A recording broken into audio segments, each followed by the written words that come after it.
Magali? Uma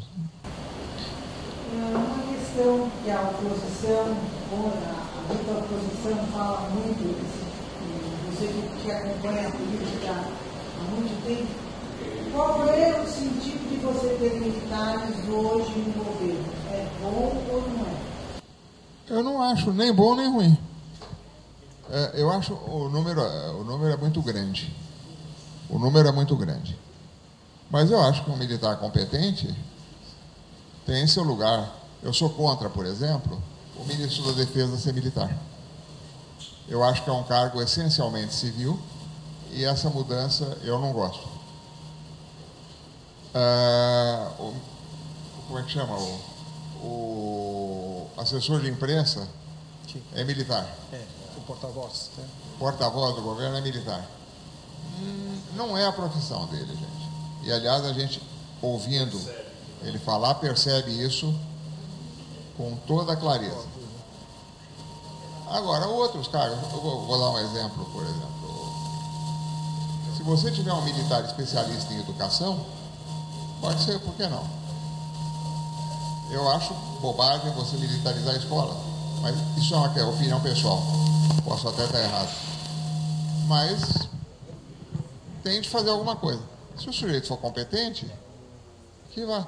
Nós tivemos militares trabalhando bem, militares que já foram para a reserva, tudo. Em outros governos também. Pré-ditadura. Porque depois da ditadura ficaram meio marcados, né?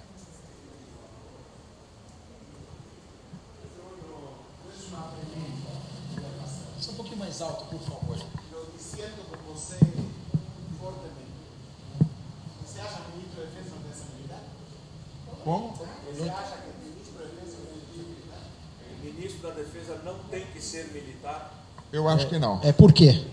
Acho que porque é um cargo, primeiro, porque é um cargo civil. Segundo, você tem o comando militar do Exército, o comando militar da Marinha, o comando militar da Aeronáutica. Nos Estados Unidos, o secretário da Defesa não é militar.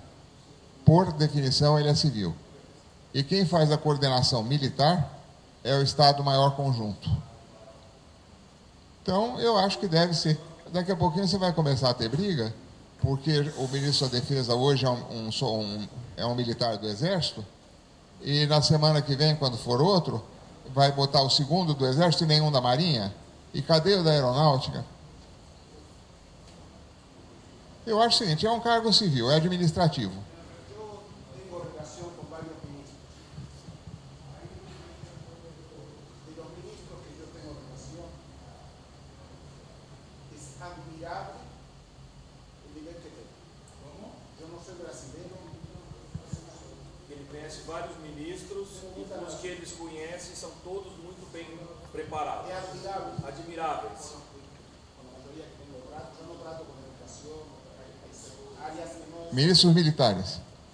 Só os militares ou Não são militares. Ah, bom. Sérgio Moro não é militar, Gustavo Ceres não é militar. Ah, sim. Nem sei que partido sou. Estou falando a nível profissional. A CDI assim, ele assim, Morão assim. Agora, ele grave, Capacidade técnica. capacidade técnica, dedicação. Olha um caso que não eu ia falar. Sexta passada, 5:30 da tarde, da reunião que fez para uma toda a cultura militar. 5:30 da tarde, sexta-feira, não passa muito para isso. Y muchas cosas de lo que sale a la prensa versus la realidad, hay una distancia tan absurdamente grande. Normalmente cuando hay un problema grande, los últimos 10 minutos, después de varias horas, es que falamos la prensa. Estoy hablando de esto porque en general la gente toma opiniones sobre cosas que no tienen la menor idea. Voy a un caso concreto, Venezuela. La gente opinó. El riesgo que es Venezuela para Brasil es absurdo. Absurdo. No por Venezuela. Es por Irán que está metido, donde van a parar los armas, PCC. Hay toda una serie de cosas. Por eso también Colombia como actúa. O sea, las cosas que llegan normalmente a prensa, a gente, está tan longe de lo que realmente la gente que está en el mando tem que lidar. Por eso você ve cualquier primer ministro o presidente en el mundo, esos 4 años de transición físicamente son 20. La realidad que viven y los problemas que hoy Brasil tiene en algunas cosas, obviamente no traslucen, y está correcto que no traslucen, pero la gente opina demais sin tener conocimiento absurdo alguno. El mundo entero ocurre, ¿eh? No estoy reclamando Brasil, pero muy difícil tomar.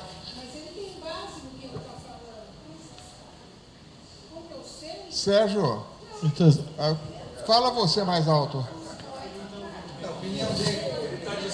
Não. Sim. Só um minutinho, por favor. Só um minutinho. Vamos concentrar aqui. Ele vai sintetizar para depois a gente abrir o debate, por favor. Por favor. Ele está dizendo que o que chega para a imprensa é muito pouco do que acontece dentro dos órgãos. E que a maioria das pessoas, generalizando no mundo, e não especificamente do Brasil, falam muito sem ter base concreta para dar as opiniões que a gente está dando. Aí ele mencionou a Venezuela, que o risco da Venezuela é porque o Irã está lá dentro também, ou tem alguma... Talvez eu não tenha entendido bem, mas também está ali no entorno daquilo, trazendo influências que podem gerar consequências para o Brasil de grande monta. Foi um exemplo. Foi um exemplo, mas traduzir do jeito... Foi mais ou menos isso. Isso. Vamos ver a posição do Carlinhos. Só mais um instantinho. O pessoal pediu para que você dissesse de onde você é. Eu quero saber. Ele não quer falar. Eu estou muito ligado ao governo de Israel. Não, mas você fala espanhol porque senão você... Tá bom. Agora a posição do Carlinhos, por favor. Depois sim. Uma colocação rápida. O que vocês acham? O que você acha? Porque eu achei interessante. Eu queria saber sobre esse avião que chegou agora na Venezuela. Aproveitando. Então, queria saber se existe alguma coisa que está preparando sobre alguma coisa militar, que eles estão com medo de alguma coisa, porque parece que chegou já 100 soldados. Eu escuto, não sei se é verdade. E também chegou equipamento, mas estão falando sobre isso, alguma coisa? Ou já existe alguma coisa se falando sobre isso? Olha, a Rússia, no caso, é um elemento estabilizador. A Venezuela pode se sentir tentada, em determinado momento, a atacar alguém para unir o fronte interno, mas não com soldados russos. Não, mas enquanto os russos estão lá, eventualmente, para defesa, se é que vieram soldados, porque também 2 aviões, gente. São 2, né? Não é lá a grande coisa, por mais que o avião tenha vindo lotado. Mas vamos chegar. O fato de que a imprensa não publica tudo o que está acontecendo, ela só pode publicar se ela for informada. E aí as pessoas, o que acontece? Não informam. Vamos pegar, por exemplo, este governo. A parte de imprensa dele, em todas as secretarias, é uma piada. Você não consegue informações. Não. A parte de rotina, não. Faz parte você descobrir o que não querem divulgar. Mas existe uma coisa que é a atividade normal dos ministérios. O dia a dia? O dia a dia, que é básico. Tá? Aí eu realmente não... Eu estou achando o governo é ruim de comunicação. Mesmo tendo aquela forma direta de se comunicar, mesmo por meio das redes, sem passar pelo intermediário, teoricamente? Acontece que quando você não passa por intermediário, você não chega.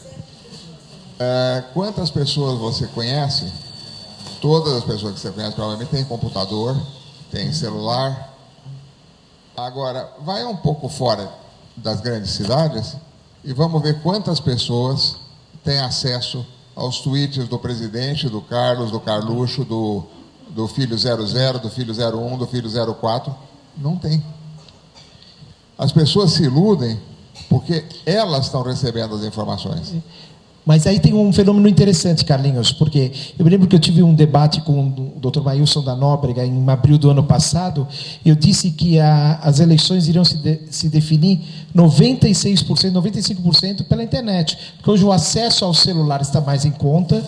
Nos morros você tem os celulares, redes sociais gratuitas, 4G com preço mais acessível, e você percebe nos distantes rincões também o uso. Sim. Aí vamos à segunda parte da história. Teve um candidato que soube qual era o inimigo. O inimigo era o PT. A campanha dele, ele não se deu ao trabalho de fazer campanha contra o Alckmin ou contra o Álvaro Dias. Quem eram os outros? Nem me lembro. Ele fez campanha contra o PT. E cavalgou uma onda antipetista que vinha desde 2013. Que já tinha passado pela deposição da Dilma. E aí, o pessoal confundiu o fato de ele não ter tempo de TV com o fato de não precisar de TV. Na verdade, ele teve 24 horas por dia de TV. Sim. Ele levou uma Depois facada. da facada. Ele teve mais TV do que qualquer outro candidato. Mídia espontânea até dizer chega.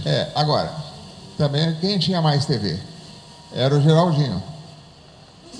Gente, o Geraldinho é médico anestesista por uma questão de vocação. Muito.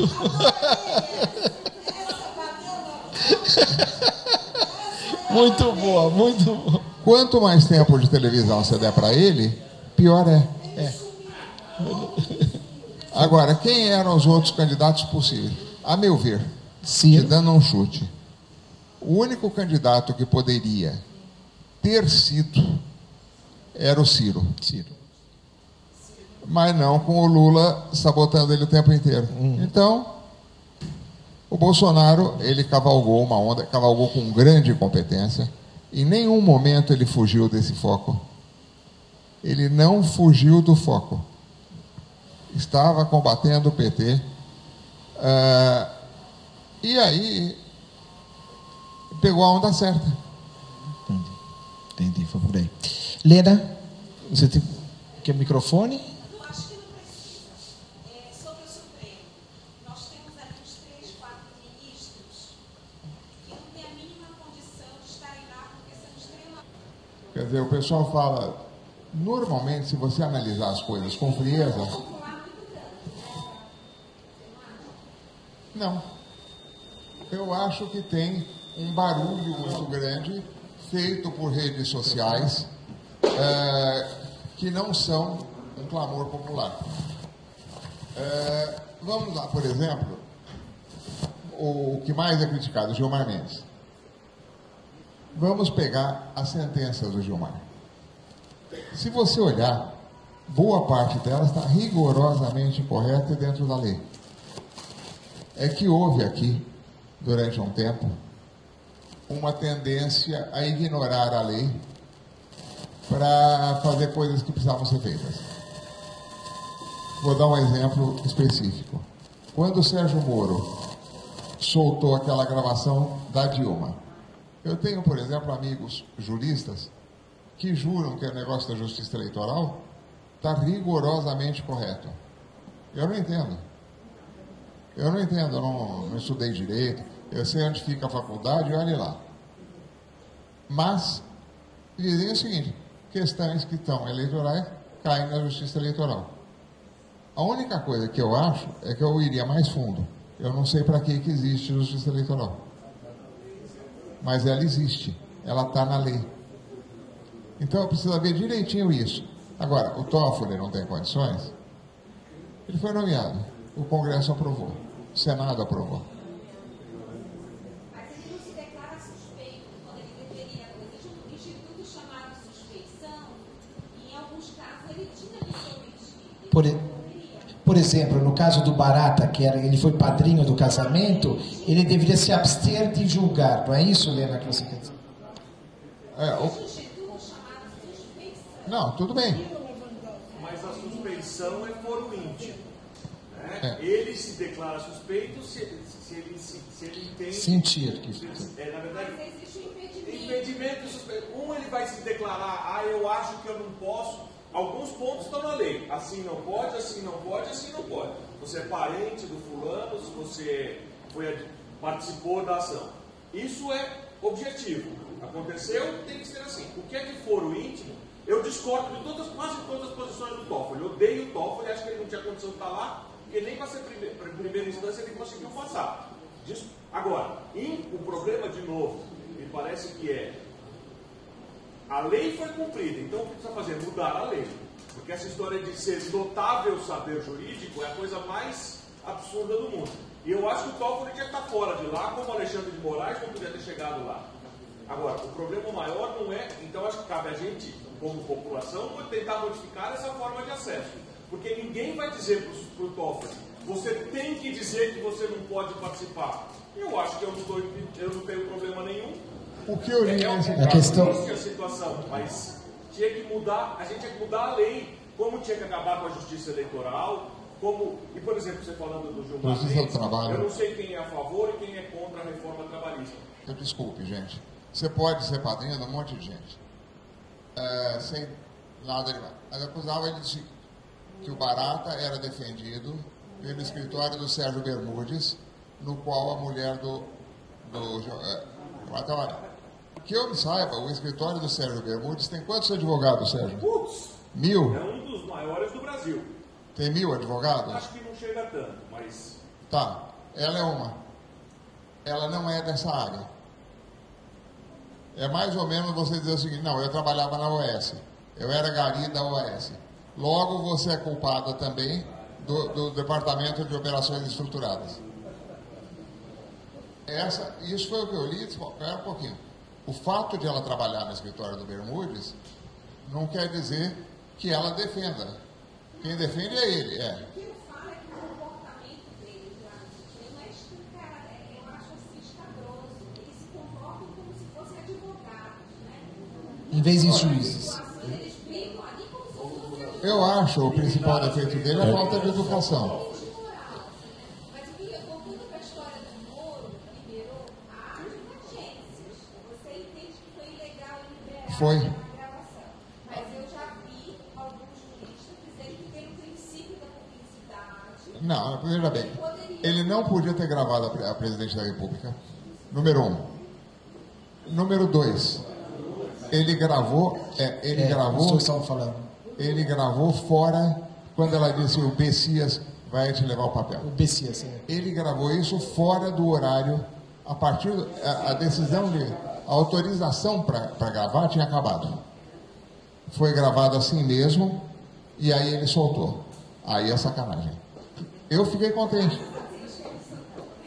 Claro que foi ele, pô. Não fui eu. Claro que foi ele. Né? Agora, olha, tem uma coisa, eu já cansei disso. O sujeito ligar para mim, sua assessoria de imprensa, e dizer, olha, li hoje no Diário Oficial, aí diz, não, vamos parar. Número 1, você não lê o Diário Oficial todo dia. Você foi ler no Diário Oficial o que te deram para ler. Fala logo quem te dá a informação e não enche o saco, para a gente poder continuar a conversa. Sabe, não é, eu descobri no Diário Oficial, não sei o quê. Descobriu porra nenhuma. Tá? Eu não conheço nenhum jornalista que leia o Diário Oficial com grande atenção. Agora, Carlinhos, você acha que efetivamente em algum momento existirá alguma investigação sobre os juízes do STF? Existirá essa possibilidade?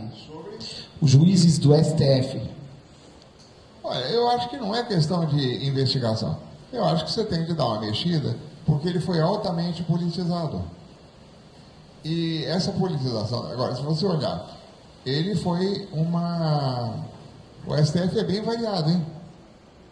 Ele tem gente nomeada pelo Lula e pela Dilma, sim, pelo Fernando Henrique, pelo Sarney, pelo Collor. Todos os presidentes têm representante lá. Ainda não tem. O Alexandre, isso. Eu vou... Só um minutinho, vou pedir só. Abraão, por favor. Eu só queria dar uma segurada nessa questão do Supremo. Eu acho o seguinte, o que falta é uma assessoria que possa, com que o linguajar das decisões deles seja um linguajar pela população e pela própria imprensa, porque eles decidem tecnicamente. Eu não tenho dúvida de que eles decidem tecnicamente. Mas, claro, eles fazem a sua interpretação dentro do viés dos interesses, das circunstâncias que eles acham razoáveis. Eu acho que existem falhas no sistema, em que você tem um juiz tomando uma decisão importante, podendo tomar uma decisão importante e pronto, está resolvido. Você tem que subir, tem que fazer. Então, essas circunstâncias que o sistema permite é que está causando uma série de desgaste perante a opinião que a população formou, porque diz o seguinte, esse sujeito é ladrão, esse sujeito fez, esse sujeito acham que fez, ou já dizem que fez, porque a imprensa falou que fez. Então, essas circunstâncias são as circunstâncias que vão desgastando. O Supremo se desgasta perante isso, mas ele não quer dizer que ele está tomando decisões contra a lei. Há uma diferença muito importante. E tem um detalhe aí que é o seguinte, há uma tendência de você achar que a decisão que você não gosta é safada. É isso mesmo. Se você hoje, imagine que o Supremo solte o Lula e seja uma decisão técnica e tal, vai cair 90% da população dizendo que eles foram comprados. Agora, tem coisas do Supremo que eu posso te indicar e que não tem discussão. Por exemplo, o ministro César Peluso, em determinado momento, ele baixou uma sentença na qual ele esculhambava o juiz anterior, o juiz da instância anterior. Quem era esse juiz? A filha dele. Acontece o seguinte, aí sim, ele não podia, ele tinha de se declarar suspeito.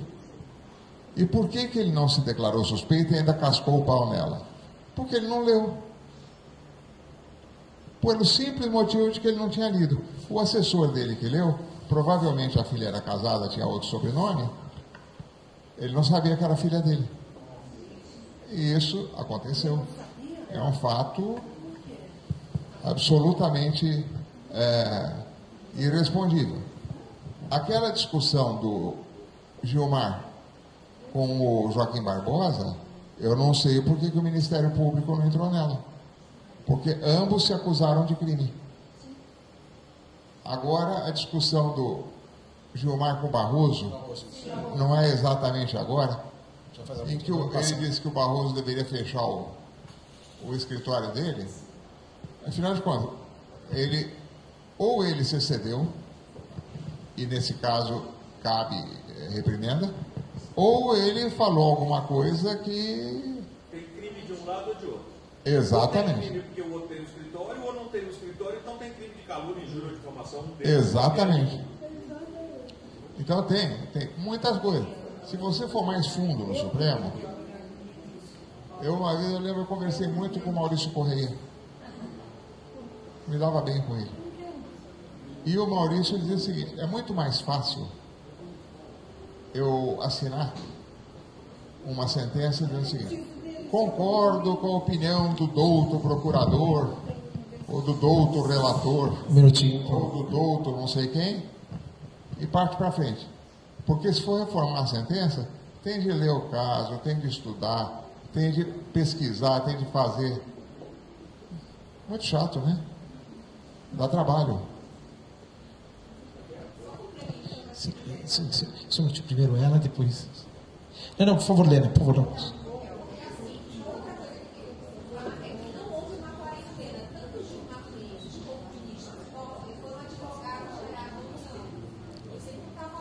Obrigado. Uhum.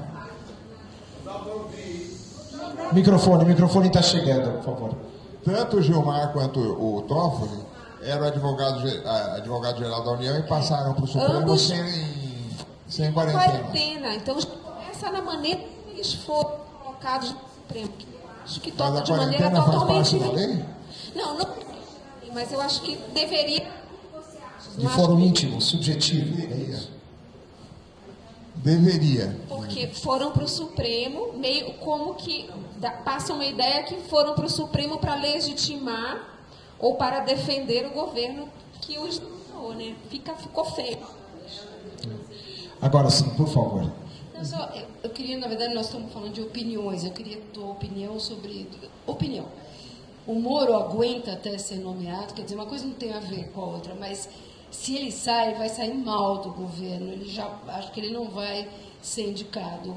Então, não sei se ele aguenta do jeito que as coisas estão, até ele poder pegar um lugar no Supremo. E a outra opinião é sobre a capital, Olha, há sobre pouco tempo Jerusalém. eu escrevi que se o Moro saísse agora do governo, ele sairia menor do que entrou. Me lembra um pouco, tanto o Moro quanto aquele maluco, o Dallagnol, salvacionistas. Dallagnol é salvacionista. Ele vai salvar a pátria. Para isso ele corta todas as garantias individuais, porque tem um bandido no meio de 100 caras. Mas tudo bem, esqueçamos isso. Os gregos tinham uma coisa muito curiosa. Era a ubris. Ubris é o orgulho que faz com que uma pessoa se sinta igual aos deuses. Aí ele recebe um cartão amarelo, que é a Nêmesis. Ele leva alguma porrada para deixar de ser besta. E se não deixar, vem Ate, que é a destruição. Me parece que alguns dos lavajatistas, mas especialmente o Moro, eles estão convencidos de que eles não erram, gente. São perfeitos.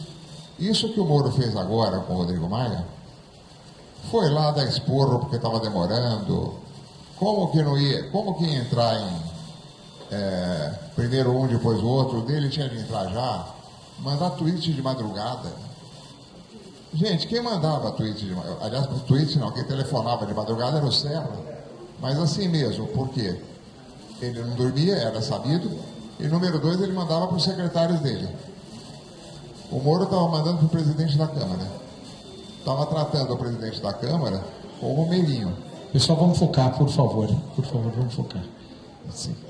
Você defende a resposta do Maia? O Maia deu uma resposta de cavalo, até injusta, de certa forma, porque, claro, todo ministro é funcionário, mas é bobagem. O que ele podia ter dito, olha, eu sou presidente de poder, que também não é. O presidente do poder é o Davi Alcolumbre. Mas ele, tá bom, vai. Eu só falo com o presidente de poder. Poderia. Não precisava a cavalice no meio. Agora, o Moro entrou como eu estou sendo contrariado. Não pode, gente. Ministro tem que ser um pouco mais suave. Eu, durante muitos anos, convivi, o Ricardo Sete conviveu mais do que eu, porque estava mais em Brasília, com parlamentares que sabiam fazer política. Eu lembro que, em pleno regime militar, o Petrônio Portela não virou presidente da República porque morreu antes. E com quem que o Petrônio Portela negociava? Ele negociava na Câmara, por exemplo, com um deputado que nem ia ao plenário. E não ia ao plenário porque o nosso Oscar Niemeyer fez um plenário que não permitia acesso à cadeira de rodas. Então, o Thales Ramalho ficava no seu gabinete e o Petrônio ia lá negociar com ele. Com ele, com Tancredo, com Ulisses, em parte. E aí eles tiravam uma solução. Agora, eu fico imaginando um sujeito como o Moro ir lá negociar e, olha, ele ocupa o mesmo cargo que era do Petrônio Portela. Sendo que o Petrônio provavelmente não entendia de direito tanto quanto ele, talvez nem entendesse de direito, né, Sete? Advogado, era só advogado. Exato. Não tinha prática. E não tinha os poderes de combater o crime, né? Mas ele não fazia essa bobagem, não. Ele ia nas pessoas certas. O Rodrigo Maia é a pessoa certa? É, mas não é desse jeito. Hoje, se você não acompanha a mídia, você não sabe as coisas. A grande imprensa, mesmo a Globo, está tendo que trazer, olha, aconteceu isso na rede social e é por isso que está sendo. Então essa é uma coisa que eu acho que é um fenômeno que não tem volta. Acontece o seguinte. Deixa eu só te contar uma coisa. Eu tenho muitos anos de jornal. Eu trabalhava, então eu ia fazer uma reportagem. Eu ia, voltava e fazia a reportagem. Hoje, o sujeito sai, vai fazer a reportagem e de lá ele escreve algumas coisas para o online. Aí, enquanto ele está voltando para a redação, ele escreve para o blog. E quando ele chega na redação, que ele não aguenta mais ouvir falar no assunto, ele escreve a matéria. Então, aquilo que deveria ser mais pensado, mais decantado, ele não tem tempo de fazer. E, aliás, é melhor ele fazer rápido, porque tem uma outra esperando. É muito complicado. Então, o que acontece? Todos vocês estão acompanhando a crise do BNDES. Quer dizer, crise não. Vamos abrir a caixa preta do BNDES. Eu passei para o Fausto Macedo, estou dando com nome, tudo bonitinho. Uma história que me parece espantosa. Foi fundada no Brasil há alguns anos uma empresa fabricante de hélices para energia eólica. O objetivo dela era ser a maior do mundo. Ela abriu uma fábrica em Sorocaba, que em pouco tempo tinha 5.000 funcionários. Depois ela abriu uma segunda fábrica, em Itaparica, se não me engano, Camaçari. E esqueceram só de um detalhe nessa fábrica. Ela só tinha um cliente, que era a General Electric. Aí a GE comprou uma empresa dinamarquesa, fabricante de pás eólicas. E essa empresa faliu. Até aí. Só que, para transformá-la na maior empresa do mundo, o governo tinha entrado via BNDES com um monte de dinheiro. E à medida que o pessoal percebeu que a empresa ia afundando, eles foram se desfazendo das posições, de tal maneira que o principal acionista hoje, que a empresa faliu, é o BNDES. É bonitinho? Passei isso para o Fausto, dei uma fonte para ele, a fonte passou para ele informações, ele respondeu, incrível. E em seguida morreu o assunto. Aí outro dia eu perguntei, pô, eu estou com coisas para fazer que eu não aguento. Excesso de serviço. É verdade. Aquele repórter que você arrumava para fazer, hoje não existe mais. A Folha acabou de demitir mais não sei quantos. Então, é muito complicada a vida do repórter de jornal hoje. Ele está trabalhando a mais do que podia e não está tendo tempo de estudar os assuntos.